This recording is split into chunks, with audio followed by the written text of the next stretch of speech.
కానీ ఎప్పుడూ కూడా ఇది ఈశ్వరుడు అనే భావం ఎందుకు కలగట్లేదు?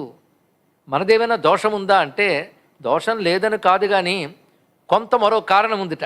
అదేమిటంటే మాయయా, మాయ. ఆ ఎవరిదా మాయ అంటే శంభోహ మాయ. దీని శాంభవి మాయ. శంభో అంటే ఈశ్వరుని మాయ. అక్కడ శంభు అన్న విష్ణు అన్న కొందరు విష్ణుమాయ అంటారు, కొందరు శాంభవి మాయ అంటారు. అసలు మాయ అర్థం కాకపోతే మరి శాంభవి మాయ విష్ణుమాయ రెండేమిటండి అన్నాడు ఒక ఆయన. మాయ ఎప్పుడు ఒకటే, ఈశ్వరుడు ఎప్పుడు ఒకటే. ఆ ఈశ్వరుడు శంభు అంటే దాన్ని శాంభవి అన్నాం, ఆయన విష్ణు అంటే ఇది వైష్ణవి మాయ. సర్వవ్యాపకమై ఈ మాయ ఉన్నది. అందుకే ఈ మాయ చేత మోహితులైన వాళ్ళు జగద్గురువైన మహాదేవుని తెలుసుకోలేకపోతున్నారు. అయితే దానికి సిగ్గుపడవలసిన అవసరం లేదుట, ఎందుకంటే దేవతలు కూడా తెలుసుకోలేరు కనుక. ఎందుకంటే ఉపాధి అభిమానం ఏర్పడడం చేత పరమాత్మను మనం తెలుసుకోలేకపోతున్నాం, మనలో చుట్టూ ఉన్న పరమాత్మను గ్రహించలేకపోతున్నాం.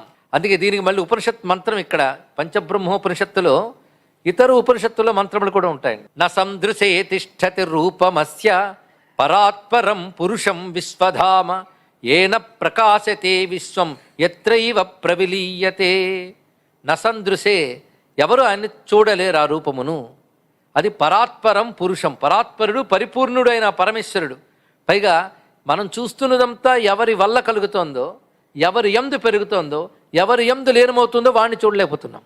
ఇక్కడ మనం తెలుసుకోవాల్సింది, జగత్తును అందరం చూస్తున్నాం, జగదీశ్వరుని చూడట్లేదు. అదే కదా, అందుకే ఈ ప్రవచనాలు, మాటలు, ప్రయత్నాలు అంతా పరమేశ్వరుని దర్శించుటకంటే అనుభూతి పొందుటకు, భగవద్ అనుభూతి మనం పొందడం కోసమే కదా ఈ తాపత్రయాలన్నీ.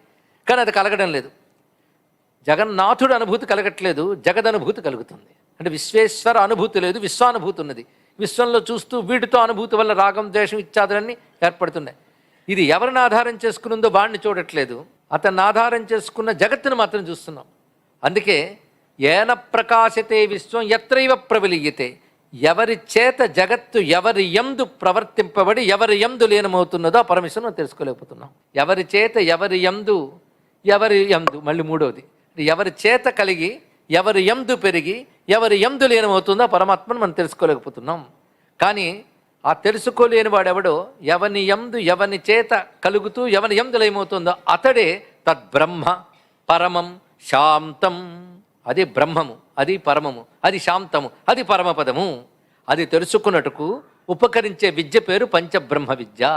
ఈ సజ్జోజాత వామదేవాది తత్వములను అర్థం చేసుకుంటూ ఈ పంచభూత, పంచతన్మాత్ర, పంచప్రాణ, పంచ జ్ఞానేంద్రియ, పంచకర్మేంద్రియాలు యందు శివుడే చైతన్య రూపుడి ఉన్నాడని తెలుసుకుంటూ ఉండగా ఈ పంచతత్వముల ప్రపంచాన్ని దాటి మనం పరమేశ్వరుని తెలుసుకుంటున్నాం. అందుకే లోకానికి ప్రపంచం అనే పేరు ఒకటి ఉంది.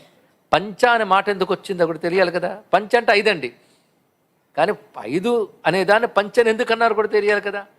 పచి విస్తారే అనే ధాతువు నుంచి పంచ అనే శబ్దం వచ్చింది. పంచ అంటే విస్తరించుట అని అర్థం. విశ్వమంతా 5గా విస్తరించేది కనుక 5 శబ్దానికి పంచ పెట్టారు పదం. ఇవన్నీ పంచే కదా. అలాగే ఏదైనా 5 కనుక మీరు లెక్క పెట్టుకోవడానికి కూడా భగవంతుడి చేతికి 5 ఇచ్చాడు. వీళ్ళు ఇంకోటి లేదు, కలుపుకోవాల్సిందే.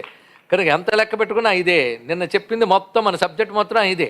పంచభూతాలు, పంచతన్మాత్రలు, పంచ జ్ఞానేంద్రియాలు, పంచకర్మేంద్రియాలు, పంచప్రాణాలు ఎన్ని? 25 5లోకి వచ్చేసాయి. 5 × 5 అంతా 5. లెక్క పెట్టుకోవడానికి 5. మిగిలిన కలుపుకో మిగిలినవన్నీ.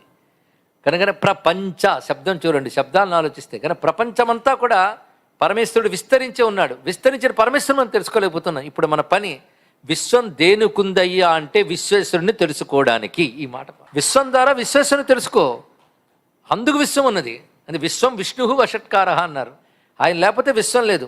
ఎవరి వల్ల విశ్వం ఉందో ఆయన తెలుసుకోవాల్సిన పని మనది. కానీ ఆయన మానేసి విశ్వాన్ని తెలుసుకుంటున్నాం. దీనికి చిట్ట చివరికి తీసుకొస్తే అద్భుతమైన మాట చెప్తాను.